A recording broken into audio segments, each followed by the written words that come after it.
에브라임 자손의 종족들은 이러하니 수델라에게서 난 수델라 종족과 베겔에게서 난 베겔 종족과 다한에게서 난 다한 종족이며 수델라 자손은 이러하니 에란에게서 난 에란 종족이라.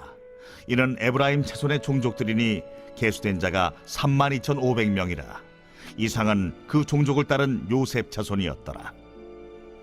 베냐민 자손의 종족들은 이러하니 벨라에게서 난 벨라 종족과 아스벨에게서 난 아스벨 종족과 아히람에게서 난 아히람 종족과 스부밤에게서 난 스부밤 종족과 후밤에게서 난 후밤 종족이며 벨라의 아들들은 아릇과 나아만이라. 아릇에게서 아릇 종족과 나아만에게서 나아만 종족이 났으니 이는 그들의 종족을 따른 베냐민 자손이라. 계수된 자가 45,600명이었더라. 단 자손의 종족들은 이러하니라.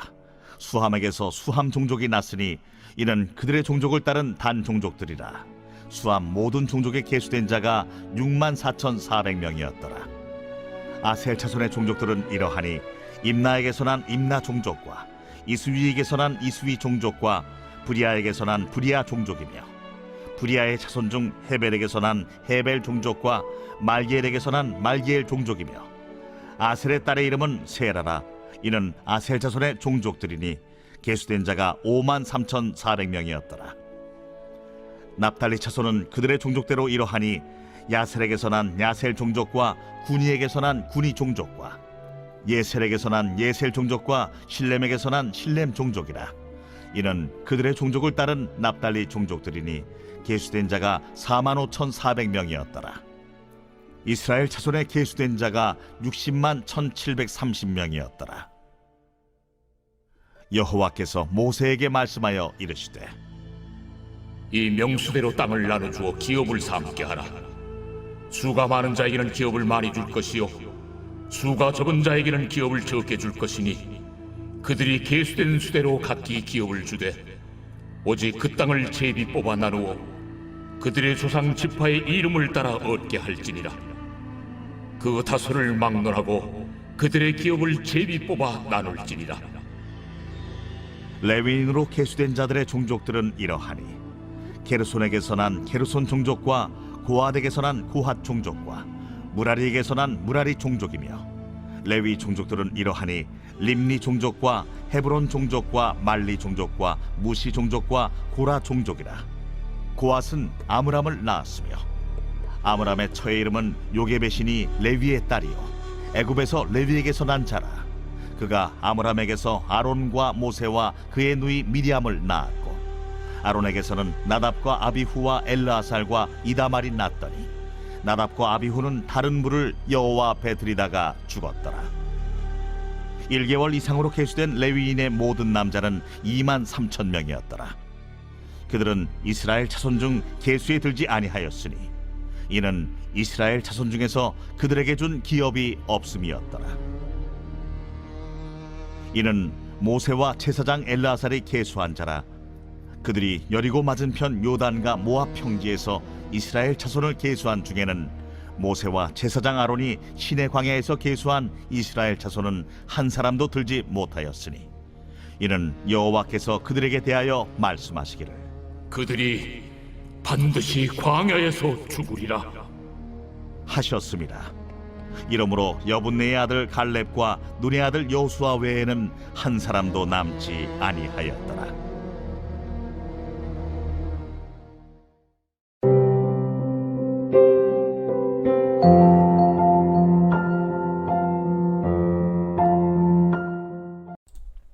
여러분 반갑습니다. 오늘도 큐트로요는 기막힌 하루입니다. 본 말씀 민수기 26장 35절부터 65절의 말씀입니다.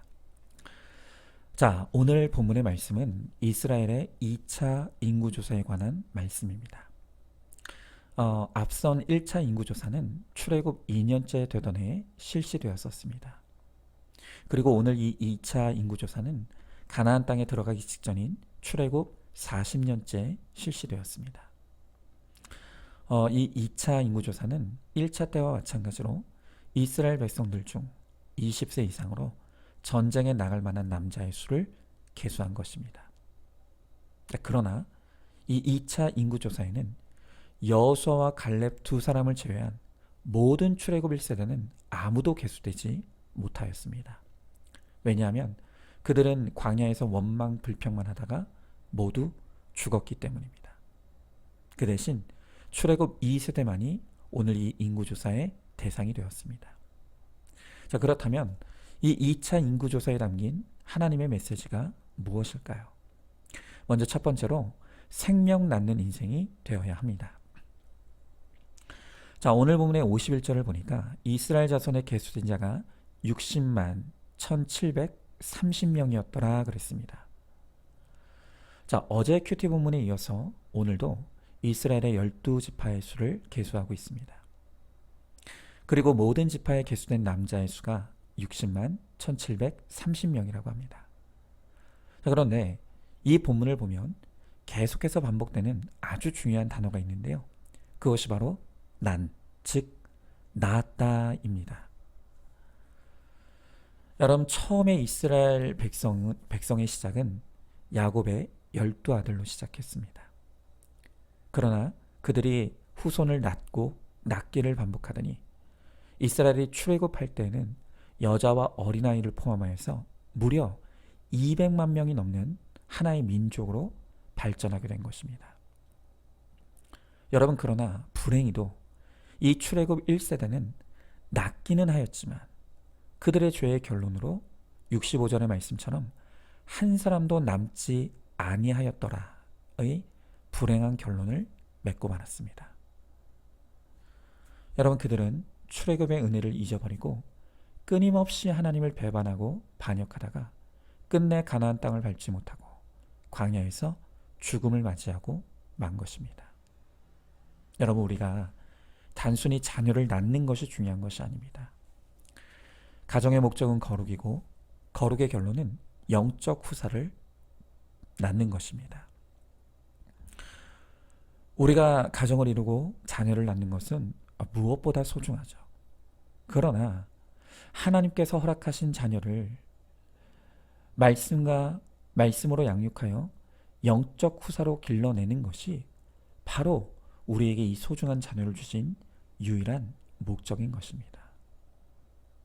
여러분, 우리가 아무리 자녀를 애지중지 키우고 비싼 과외 시키고 좋은 학교, 좋은 직장에 들어가고 그래서 여유 있는 삶을 살아가게 된다고 해도 결국 예수가 없다면, 예수 없는 자녀는 죽으면 그 영혼이 지옥에 떨어져 아무것도 남는 것이 없는 저주받은 인생이 될 뿐입니다. 그러나 우리의 자녀들을 어릴 적부터 믿음과 말씀으로 양육하여 예수 믿는 영적 후사로 낳는다면 비록 이 세상에서 무명한 삶을 산다고 해도 그는 살아서도 죽어서도 천국의 영생을 누리는 남았더라의 복을 누리게 되는 것입니다. 윤대용 목사님이 쓰신 보리밭엔 보리가라는 책에는 그 유명한 조나단 에드워즈와 맥스 주크의 이야기가 나옵니다. 이 두 사람 모두 믿음의 소유자였습니다. 그러나 조나단 에드워즈는 믿음의 아내를 만나 믿음의 가정을 이루었고 맥스 주크는 아름다움을 쫓아 믿음 없는 여자와 불신 결혼을 했습니다. 그러나 이 두 가정의 결론은 너무나 큰 차이가 났습니다. 약 300년이 지나서 미국의 교육과 알버트 원심이 이 맥스 주크와 조나단 에드워즈의 후손들을 추적하여 조사했습니다. 그랬더니 깜짝 놀랄 결과가 나왔습니다. 이 맥스 주크의 가게에서는 1200명의 후손을 남겼는데 그 중에 300명은 유아 시절에 죽었고 440명은 나태 또는 퇴폐한 생활 습관으로 인해 몸이 망가지고 병약하게 살았으며 310명은 거지, 1500명은 범죄자, 알코올 중독자가 100명, 60명은 절도범, 70명은 살인자였다는 것입니다. 자, 그런데 반면에 조나단 에드워즈의 가게에서는 1390명의 후손을 남겼는데 그의 후손들 중 대학을 졸업한 사람이 285명이었고 그들 중에서 13명의 대학 총장과 65명의 교수와 의사가 56명이 배출되었습니다. 뿐만 아니라 목사와 신학자, 선교사가 된 사람이 100여 명, 또 변호사가 된 사람이 100명, 판사가 된 사람이 39명이었습니다. 그리고 부통령을 포함해 다수의 국가 지도자들이 바로 이 조나단 에드워즈의 가문에서 배출이 되었습니다. 여러분, 이 두 가정이 우리에게 보여주는 것이 무엇입니까? 그것은 가정의 목적을 어디에 두느냐에 따라 죽음을 낳는 가정이 될 수도 있고 생명을 낳는 가정이 될 수도 있다는 것입니다. 여러분, 저는 이 조나단 에드워즈의 가정에 비해서는 저희 가정은 아무것도 아니지만 그럼에도 불구하고 저희 가정의 이야기를 나누고 싶습니다.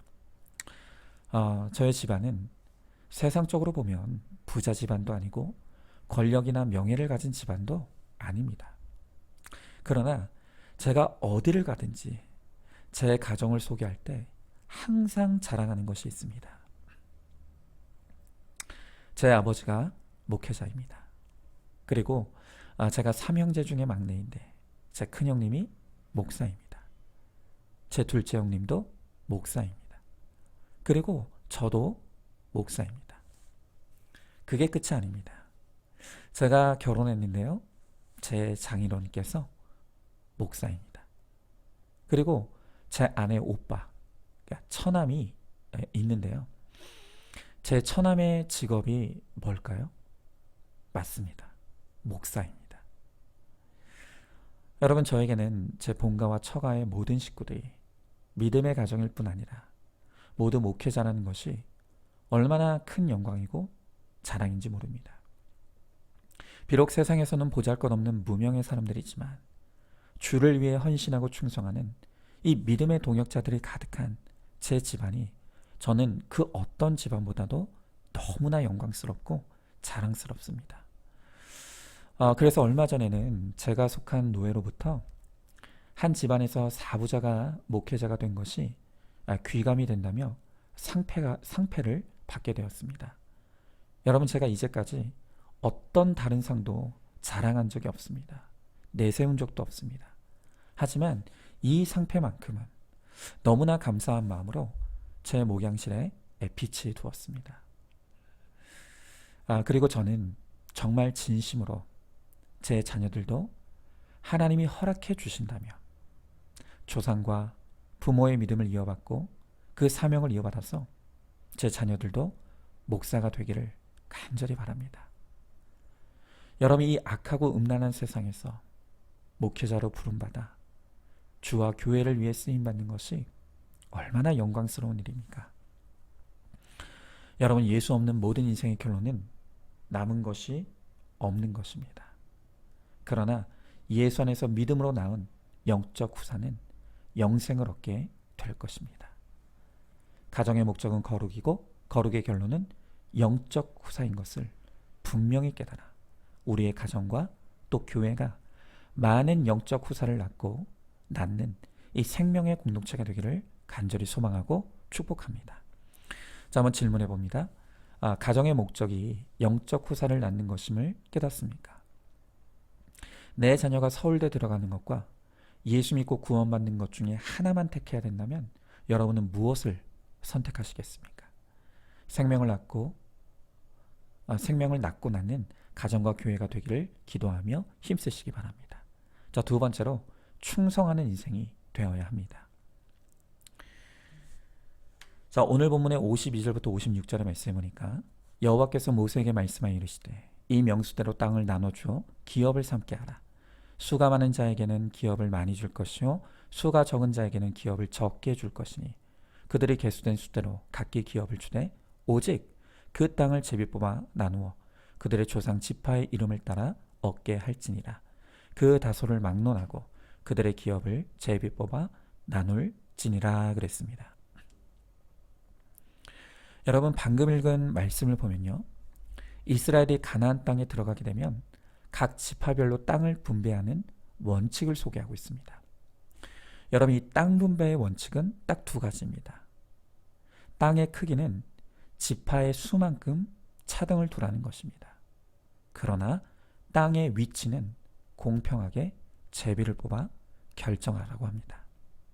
자, 여러분, 이렇게 하나님의 나라는 차등과 공평의 원칙이 공존하는 나라입니다. 하나님께서 각 지파별로 허락하신 자손의 수는 다 다릅니다. 그래서 허락된 땅의 크기도 수에 비례해서 나눠줍니다. 그러나 땅의 위치만큼은 수에 따라 차별하지 말고 공평하게 제비 뽑기로 나누라는 것입니다. 여러분, 이 하나님 나라의 차등과 공평의 원칙은 오늘 우리의 삶에서도 그대로 적용이 됩니다. 여러분, 이 땅의 교회들만 봐도 그렇습니다. 하나님께서 어떤 교회는 많은 성도를 허락하시고 또 어떤 교회는 적은 수의 성도를 허락하십니다. 그래서 수가 많은 교회는 마땅히 더 많은 물질과 더 큰 처소가 허락되고, 수가 적은 교회는 그 입에 적은 물질 또 작은 처소가 허락이 되죠. 자, 그러나 각 교회가 허락된 수와 크기는 다를지 모르겠지만 각 교회가 자신이 맡은 환경에 순종하고 또 역할과 사명에 충성하면 하나님은 모두를 공평하게 칭찬하시고 공평하게 상급을 허락해 주신다는 것을 알아야 합니다. 여러분, 신약에 보면 달란트 비유가 나오죠. 주인이 자기 종들에게 5, 2, 1 달란트를 차등하여 맡겨주고 떠납니다. 그리고 주인이 때가 되어 다시 돌아와 결산하죠. 그때 비록 차등하여 맡겼지만 그 맡겨진 것을 잘 관리한 종들에게 착하고 충성된 종이라고 공평하게 칭찬해 줍니다. 여러분, 바로 이것입니다. 하나님께서 하나님의 것을 맡기는 것에는 차등이 있을 수 있습니다. 여러분, 그러나 얼만큼을 맡겼든 우리가 그것에 충성하면 칭찬과 상급은 하나님께서 공평하게 나눠 주신다는 것입니다. 이것이 바로 하나님 나라의 차등과 공평의 원리입니다. 여러분, 저는 이번에 토요일과 주일 이틀간에 걸쳐서 군포에 있는 부곡 이웃교회에 초청을 받아 구속사 말씀을 전하는 영광스러운 사명을 감당하였습니다. 제가 이번에 방문했던 이 부곡 이웃교회는 수와 크기만 놓고 보면 우리 교회보다는 작고 또 적은 교회입니다. 그러나 그 교회를 섬기는 목사님과 사모님 그리고 성도들의 열정과 충성만큼은 결코 작지 않았습니다. 아니, 오히려 제가 이 부곡 이웃교회 목사님께 열등감을 느낄 정도였습니다. 왜냐하면 저는 비록 큰 건물과 또 많은 성도를 가진 교회를 섬기고 있지만 그 모든 것은 원로 목사님으로부터 받은 영적 유산 위에 세워진 것들입니다. 여러분, 더더군다나 저는 세습 목사입니다. 제가 원로 목사님의 아들이기에 남들보다 더 쉽게 이 귀한 기회를 얻을 수 있었습니다. 그러나 우리 부곡 이웃교회 목사님은 개척교회는 살아남기 힘들다는 패배주의가 팽배한 오늘 같은 시대에 용감하게 교회를 개척하셔서 주중에는 작은 도서관을 운영하며 지역의 아동들을 섬기시고 또 주일에는 교회로 모여서 정말 충성을 다해 사역을 감당하고 계십니다. 자, 여러분, 그렇다면 감히 누가 함부로 수와 크기로 교회를 평가할 수 있단 말입니까? 오히려 나중에 하나님 앞에 섰을 때 이 어려운 시대에도 주를 위해 험한 교회 개척의 길을 걸어간 우리 부곡 이웃교회 목사님이 더 큰 박수와 칭찬을 받지 않을까요? 여러분, 비록 이번에 제가 부곡 이웃교회로부터 초청을 받아갔지만 막상 가보니 제가 더 큰 도전과 은혜를 받는 시간이었습니다. 여러분, 결국 하나님 앞에서 하나님이 내리시는 평가 기준은 규모와 크기가 아니라 오직 충성입니다. 그러므로 좀 더 많이 주어졌다고 교만할 것도 없고 또 적게 주어졌다고 열등감에 빠질 것도 없습니다. 그저 우리가 할 일은 충성하는 것입니다. 오늘도 내게 주어진 그 환경과 형편에서 내게 맡겨진 역할에 충성하여서 하나님 앞에서는 그날 착하고 충성된 종이라 칭찬받는 우리 모두가 될 수 있기를 간절히 소망합니다. 자, 한번 질문해 봅니다. 많이 가졌다고 교만하고 자랑하지 않습니까? 또 적게 가졌다고 비교의식과 열등감에 빠져 있지는 않습니까? 주어진 환경과 형편에 순종하면서 감사함으로 충성하는 자에게 하나님께서 공평하게 칭찬해 줄 것을 믿으시기 바랍니다. 자, 마지막 세 번째로 거룩한 소수가 되어야 합니다. 자, 오늘 본문의 64절 65절의 말씀에 보니까 모세와 제사장 아론이 시내 광야에서 계수한 이스라엘 자손은 한 사람도 들지 못하였으니 이는 여호와께서 그들에게 대하여 말씀하시기를 그들이 반드시 광야에서 죽으리라 하셨습니다. 이러므로 여분의 아들 갈렙과 눈의 아들 여호수아 외에는 한 사람도 남지 아니하였더라 그랬습니다. 자, 여러분, 오늘 본문의 이 인구조사는 2차라고 했습니다. 그런데 정말 충격적인 것은 가나안 땅에 들어갈 준비를 위해 실시했던 이 인구조사에 포함된 출애굽 1세대는 오직 여호수아와 갈렙 단 2사람밖에는 없었다는 것입니다. 그래서 오늘 본문의 65절은 이렇게 결론 맺고 있죠. 여분네 아들 갈렙과 눈의 아들 여호수아 외에는 한 사람도 남지 아니하였더라. 여러분, 이스라엘 백성들이 출애굽할 당시 인구가 200만 명이었다고 했습니다. 그런데 가나안 땅에 들어간 사람은 단 2사람이라는 이 충격적인 사실이 우리에게 주는 메시지가 너무나 무겁습니다. 그것은 우리가 생각하는 것보다 훗날 천국에 들어가는 것은 훨씬 더 힘든 일이 될 것이고 또 마지막 날 구원에 참여할 사람들의 수도 우리가 생각하는 것보다 훨씬 더 적을 수 있다는 사실입니다. 여러분, 이것은 예수님도 우리에게 반복하여 주신 메시지입니다. 마태복음 7장 13절 14절의 말씀에 보니까 좁은 문으로 들어가라. 멸망으로 인도하는 문은 크고 그 길이 넓어 그리로 들어가는 자가 많고 생명으로 인도하는 문은 좁고 길이 협착하여 찾는 자가 적음이라 그랬습니다. 또 같은 마태복음 7장 21절에 보니까 나더러 주여 주여 하는 자마다 다 천국에 들어갈 것이 아니요 다만 하늘에 계신 내 아버지의 뜻대로 행하는 자라야 들어가리라 그랬습니다. 여러분, 지금 예수님이 하시는 말씀이 무엇입니까? 결국 천국에 들어가는 사람은 죄악된 다수가 아니라 거룩한 소수에 속하는 사람들이 될 것이라는 것입니다. 여러분, 정말 그렇지 않습니까? 혹자는 대한민국의 기독교 인구수가 1000만이라고 하는 사람도 있고 또 어떤 사람은 800만이라고 하는 사람도 있습니다. 그런데 이 숫자는 우리나라 5명 중에 1명입니다. 그러니까 우리나라 사람 중 5명 중에 1명은 반드시 기독교인이라는 것입니다. 근데 여러분, 여러분이 막상 세상에 나가보십시오. 세상에 나가 일터와 여러 모임에 나가보면 정말 5명 중에 1명이 그리스도인이라고 느끼십니까? 아니지 않습니까? 오히려 때로는 나밖에는 믿는 사람이 없는 것 같은 고립감과 외로움을 느낄 때가 한두 번이 아닙니다. 자, 여러분, 왜 이런 일이 일어날까요? 분명히 숫자는 많다고 하는데 막상 현실에서 느끼는 숫자는 왜 이리 적은 것입니까? 그것은 명목상은 그리스도인이고 기독교인이지만 구원받고 믿음으로 사는 진짜 그리스도인은 소수이기 때문입니다. 여러분, 교회 안에서는 그리스도인이 맞습니다. 그런데 세상에 나가면 다수의 세상의 무리에 섞여서 세상 사람들보다 더 세상 사람들처럼 살아가는 그런 껍데기 신자가 너무 많다는 것이죠.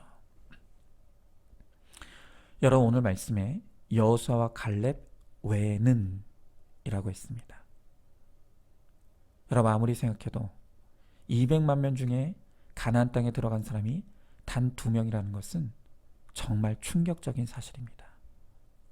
여러분, 그러나 이것이 바로 영적 현실입니다. 마지막 날 구원받을 사람은 바로 이 외에는에 속하는 거룩한 소수들이 될 것입니다. 여러분, 거룩한 소수란 누구입니까? 그것은 모두가 기복을 외칠 때 팔복을 누리는 그 한 사람, 모두가 행복을 쫓을 때 거룩을 향해 나아가는 그 한 사람, 말씀대로 믿고 살고 누리며 있으면 먹고 없으면 금식하고 죽으면 천국 가는 바로 그 한 사람이 거룩한 소수에 참여하는 사람들인 것입니다.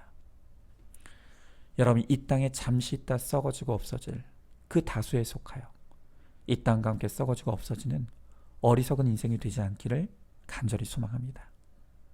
비록 이 땅에서는 외로운 소수라 할지라도 영원한 하나님 나라에 속하여 영생에 참여하는 저와 여러분 우리 모두가 될 수 있기를 간절히 소망하고 축복합니다. 자, 한번 질문해 봅니다. 내가 속한 일터와 모임에서도 내가 교회 다니는 신자라는 것을 알고 있습니까?